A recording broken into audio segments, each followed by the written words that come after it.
آپ کے علم میں ہوگا اس وقت جو صورتحال ہے اتنی افسوسناک اور اتنی تشویشناک صورتحال ہے پاکستان میں، ابتدا میں اندازہ نہیں تھا، لیکن جو سیلاب کی تباہ کاریاں ہیں، سینکڑوں کی تعداد میں ہلاکتیں ہوئی ہیں، لاکھوں کی تعداد میں لوگ بے گھر ہیں، اور جو ویڈیوز سامنے آ رہی ہیں اس میں تو ایسی صورتحال ہے کہ لگتا ہے کہ ہمارے ملک میں انتظامیہ بالکل مفلوج ہے، کوئی نہ پلان ہے، نہ کوئی مشینری ہے، نہ کوئی فورس ہے۔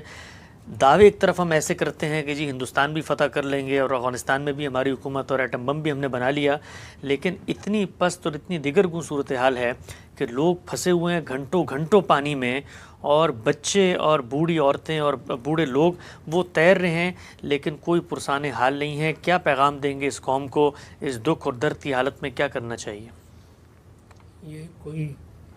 معمولی صورتحال نہیں ہے، آپ نے اس کی طرف توجہ دلائی۔ یہ حقیقت ہے کہ جب سے خبریں آنا شروع ہوئی ہیں، ایک کے بعد دوسری آدمی کا دل بیٹھ جاتا ہے۔ میں تو چونکہ خود اپنی زندگی کے ابتدائی مرحلے میں اس صورتحال سے گزر چکا ہوں،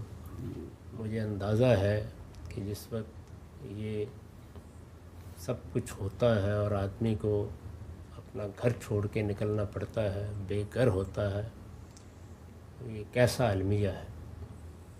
57 کے سیلاب میں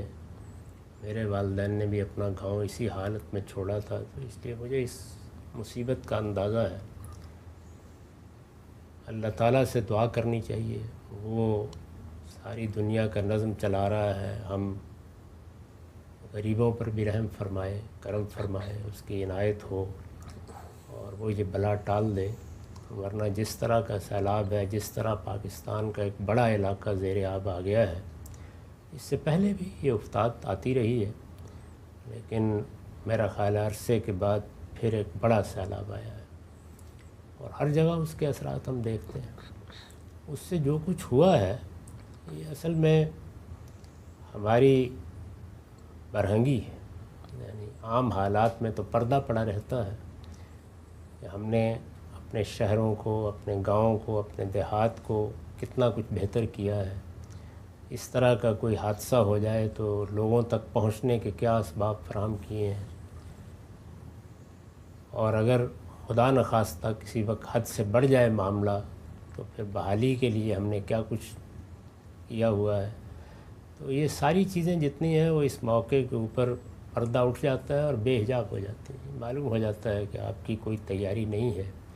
ہمارے ہاں جو اس کے لیے محکمے بنے ہوئے ہیں وہ بھی ایسے موقعوں پر نظر نہیں آتے، حکومتوں کو بھی رد عمل ظاہر کرنے میں بالعموم وقت لگ جاتا ہے۔ اب تو کسی حد تک کچھ کام شروع ہو گیا، لیکن آپ جانتے ہیں کہ جتنے بڑے پیمانے پر تباہی آئی ہے اس کے لیے بظاہر نہ وسائل ہیں، نہ اسباب ہیں، نہ اس سے پہلے کوئی لوگوں نے اس کو اہمیت دے کر اپنے آپ کو تیار کر رکھا ہے۔ یہ اگر آپ غور کریں تو ہر موقع پر ایسا ہی ہے، یعنی جتنے سیلاب میں نے اپنی زندگی میں دیکھے ہیں، اسی طرح ہم نے آزاد کشمیر کا زلزلہ بھی دیکھا، تو ہر موقع کے اوپر یہی حقیقت واضح ہوتی ہے کہ ہمارے پاس وہ اسباب نہیں ہیں کہ اگر ایک حد سے بڑھ کر کوئی اس طرح کی افتاد آ جائے تو اپنے لوگوں کو بچا سکیں یا ان کی بحالی کا کچھ بندوبست کر سکیں۔ اس پر صرف اللہ تعالیٰ ہی سے دعا کی جا سکتی ہے اور لوگوں کو توجہ دلائی جا سکتی ہے کہ ہماری حکومتیں، ان کا نظم، ان کی تیاریاں جو کچھ ہیں وہ تو ہیں، وہ آگے بڑھیں اور جس حد تک بھی اپنے بھائیوں کی مدد کر سکتے ہیں کریں۔ باقی جہاں تک ہمارے سیاسی نظم کا تعلق ہے، وہ تو پچھلے 70-75 سال میں اپنی سمت بھی طے نہیں کر سکا، اور جب کسی جگہ سیاسی استحکام نہ ہو، پولیٹیکل اسٹیبلٹی نہ ہو، تو اس میں یہی کچھ ہوتا ہے، یعنی آپ بالکل بے معنی باتوں پر لڑ رہے ہوتے ہیں۔ اس وقت بھی دیکھیے کیا منظر اللہ تعالیٰ نے دکھایا ہے کہ ایک طرف اتنا غیر معمولی معاملہ ہو رہا ہے، لوگوں پر یہ افتاد آ گئی ہے، لوگ کھڑے کھڑے دریاؤں کی نظر ہو رہے ہیں، یعنی معلوم ہوتا ہے کہ ہم طوفان نوح کا ذکر پڑھ رہے ہیں۔ اس صورتحال ہے اور ہمارے ہاں معمولی باتوں کے اوپر مناظرے ہو رہے ہیں، اور ایسے لگتا ہے کہ سیاسی جماعتیں جو ہیں وہ بالکل وہی منظر پیش کر رہی ہیں کہ لڑتے لڑتے ہو گئی گم، ایک کی چونچ اور ایک کی دم۔ تو چونچ اور دم ہے جس کی تلاش میں یہ سارا مارکا برپا ہے۔ بڑی افسوسناک بات ہے۔ اللہ تعالیٰ سے دعا کرنی چاہیے کہ وہ ان لوگوں کی خود دستگیری فرمائے، ان پر خود کرم فرمائے، اور ہم بھی جہاں تک ہماری آواز پہنچتی ہے اپنے دوست احباب سے یہی اپیل کرتے ہیں کہ جو کچھ ان کے لیے ہو سکتا ہے کریں۔ اچھا ہم سے یہ بتائیے گا ذرا، میں چاہتا ہوں کھل کے آپ سے بات کروں، ہمارا ملک ہے اس کا ایک درد محسوس بھی ہوتا ہے اگرچہ ملک سے دور ہیں، کہ ہم نے پچھلے اتنے لمبے عرصے میں، ہمارے یہاں آپ دیکھیں پریڈز ہوتی ہیں اور ہمیں بتایا جاتا ہے کہ ہمارا فخر ہے، ہم نے ملک کی سرحدوں کا دفاع کیا، نظریاتی بھی اور جو ہماری حصی سرحدیں بھی ہیں، اتنا کچھ ہم خرچ کرتے ہیں ملک کے دفاع پر، لیکن جس وقت ہمارے ہاں کوئی آزمائش، کوئی آفت داخلی طور پہ آتی ہے تو معلوم یہ ہوتا ہے کہ ہماری جو اوور آل حکومت کی مشینری ہے وہ اتنی ناقص ہے کہ اس پہ ہم نے کبھی انویسٹ ہی نہیں کیا۔ ہماری ساری کی ساری انویسٹمنٹ دفاع پر تو ہوتی ہے، لیکن اپنے ملک کے اوپر، اپنے ملک کے داخل عام عوام کے لیے ان کو جو بنیادی سہولیات ہیں، آپ دیکھیں سندھ میں جائیے، پانی نہیں ہے، جہاں سے وہ عام جانور پانی پی رہے ہوتے ہیں وہیں سے انسان بھی پانی پی رہے ہوتے ہیں۔ چند شہر تو ہمارے ہیں کاسمیٹک اچھے لگتے ہیں، لیکن بجلی کا معاملہ دیکھیں، پانی کا دیکھیں، نکاسی کا دیکھیں، صحت کا دیکھیں، اسپتالوں کے اندر جو سرکاری اسپتالوں میں صورتحال ہوتی ہے، تو خرابی کہاں ہے؟ یعنی ایک عام آدمی تو پھر کہتا ہے کہ بھئی یہ ہم نے حکومت قبول کی، اگر یہ بنیادی کام حکومت نہیں کر سکتی تو پھر کیا فائدہ ہے اس نظام کا؟ اس کا تعلق ترجیحات سے ہے۔ یعنی آپ جب حکومت کا نظم قائم کرتے ہیں تو یہ سمجھنا چاہیے کہ حکومت کوئی خدائی حکم نہیں ہے، یہ انسانوں کی ضرورت سے پیدا ہوئی ہے۔ یعنی ہم انسان چونکہ اللہ تعالیٰ کی طرف سے ارادہ و اختیار لے کر آئے ہیں، اس کو ہم غلط استعمال کرتے ہیں تو ایک حکومت کا نظم بنانا پڑتا ہے۔ پھر انسانوں کو بہت سے معاملات ایسے انجام دینے ہوتے ہیں کہ جو اجتماعی طور پر یہ انجام دیے جا سکتے ہیں، تو یہ نظم ناگزیر ہو جاتا ہے۔ اصلاً اس کا ہدف دو ہی چیزیں ہونی چاہیے، ایک یہ کہ لوگوں کو حقیقی امن ملے، ان کو غلط کار لوگوں کے ظلم اور عدوان سے نجات دلائی جائے، ان کے لیے حفاظت کا بندوبست ہو، وہ آرام کی نیند سو سکیں، اپنی گلیوں بازاروں میں جا سکیں، عورتیں ہوں مرد ہوں، جس کو رسول اللہ صلی اللہ علیہ وسلم نے بیان کیا تھا کہ ایک وقت آ جائے گا کہ ایک عورت یہاں سے چلے گی اور یمن کے شہر صنعا تک جائے گی اور سونا اچھالتی ہوئی جائے گی اور کوئی اس کی طرف نہیں دیکھے گا۔ تو یہ امن کی تعبیر ہے۔ ایک طرف یہ ضروری ہے کہ وہ چیز ہو، اور دوسری طرف لوگوں کی ویلفیئر۔ اتنے بڑے پیمانے پر ہمارے یہاں آبادی ہے،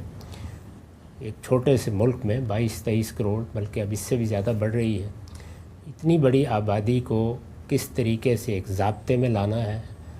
کس طرح سے موت اور پیدائش کو متوازن رکھنا ہے، لوگوں کو کس طریقے سے صحیح تعلیم دینی ہے، ان کے معاملات کا جائزہ لے کے ان کو ایک ترقی یافتہ ملک کے معیار تک لے جانے کے لیے کیا کچھ کرنا ہے،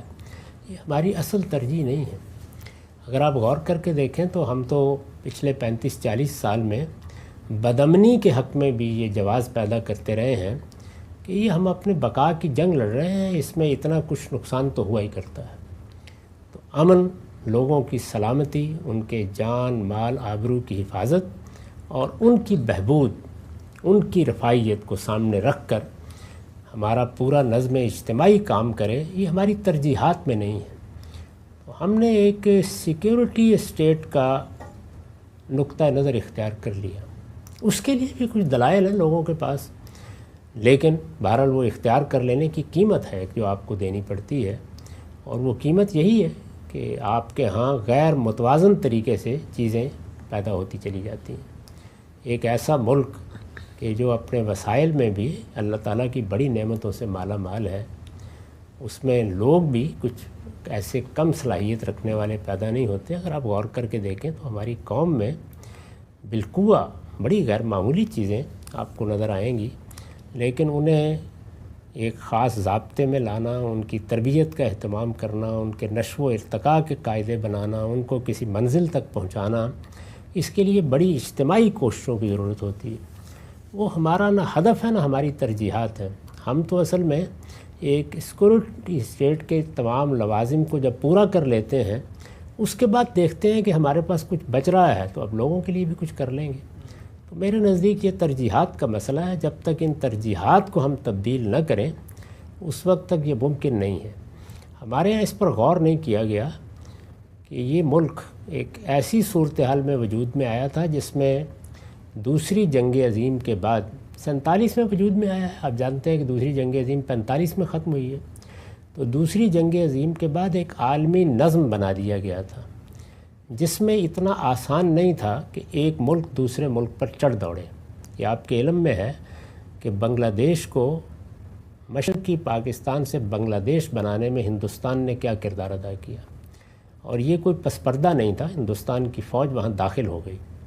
ہماری افواج نے وہاں ہزاروں کی تعداد میں ہتھیار ڈالے. وہ ایک دلخراش منظر مجھے آپ کو ہر ایک کو دیکھنا پڑا. اس سب کے باوصف ہندوستان وہاں نہیں رہ سکا. بنگلہ دیش الگ ہی بنا, ایک دوسرے ملک کی حیثیت سے تسلیم کرنا پڑا اسے, ہمیں بھی اور ان کو بھی. وہ کیوں؟ اس کی وجہ یہ ہے کہ جس بین الاقوامی نظم کے تحت ہم اس وقت زندگی بسر کر رہے ہیں اس میں اس کی گنجائش نہیں تھی کہ دنیا کے نقشے میں کوئی ملک اٹھے اور وہ تبدیلی لے آئے. تو جب یہ دو ملک بن گئے تھے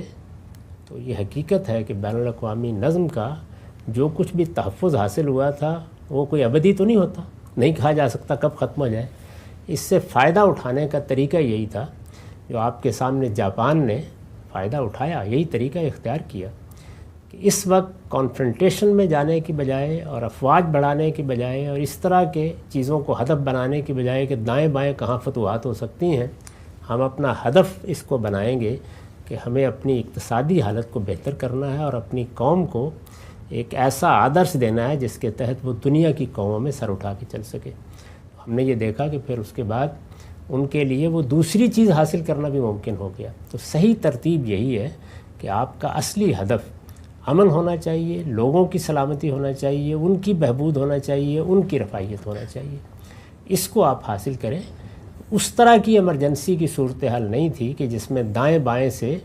فاتحین آ رہے ہوتے تھے اور آپ کے لیے اس کے سوا کوئی چارہ ہی نہیں ہوتا تھا کہ یا ان کے سامنے سرنڈر کر دیں اور یا ہتھیار اٹھا کر بیٹھے رہیں. یہاں صورتحال یہ تھی کہ ایک بین الاقوامی نظم نے ایک نوعیت کی حفاظت فراہم کر دی تھی. یہ حفاظت آپ دیکھیے اس وقت اسرائیل کو بھی حاصل ہے, یعنی سب کچھ کے باوجود آپ کچھ نہیں کر سکے. تو اسی حفاظت سے فائدہ اٹھا کر یہ اللہ کی ایک نعمت تھی جو 150 سال ہی کے لیے دنیا میں اب تک حاصل ہوتی رہی ہے. نہیں کہا جا سکتا کہ کب ختم ہو جائے اور کب کوئی نئی صورت بن جائے. فائدہ اٹھا کر ہمیں ایک ویلفیئر اسٹیٹ کے نصب العین کو حاصل کرنا چاہیے تھا جو ہم نہیں کر سکے بدقسمتی سے.